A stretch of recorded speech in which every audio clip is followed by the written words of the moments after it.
the whole journey started when I was offered to work in Art Festival in Hilton in KZN by one of the coffee guru, Roberto Monterrey. It was the first time for me to drink a cup of coffee, which is a proper coffee. I used to drink like your instant coffee, your normal coffee that you grew up with. So how did I finance the company? It was, I used to buy coffee 6 kg and then sell and then make a profit.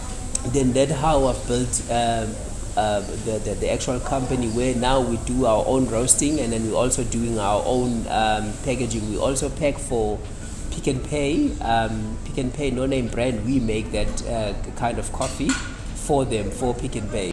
Packaging is a vital part of any business.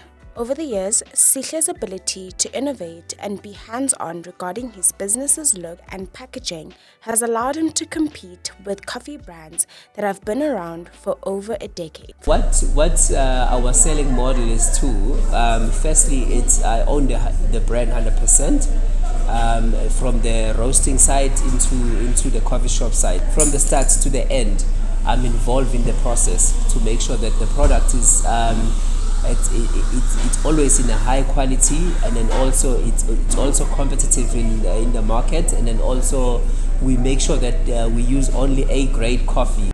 For Sihle, it is important to keep his brand recognizable, and even with packaging coffee for store brands such as Pick and Pay, he has managed to keep his name and quality coffee in the forefront. We used to look for the retail stores. Now the retail stores are looking for us.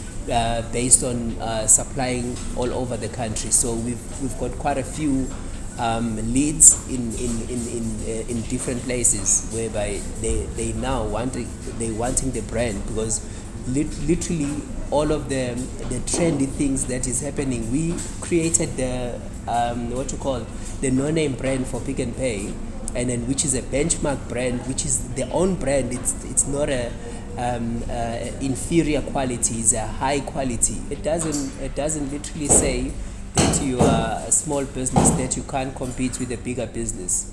So it's all about to be consistently innovative, to make sure that you competitive, and then they will follow you. Any business that doesn't have innovative strategy, they will be out of business with no time. So it's all about marketing, and then make sure that you are consistent, and then also you can only try. If a person sitting there wanted to start something, be innovative and do something differently that the current company is not doing, then you can able to take over the market.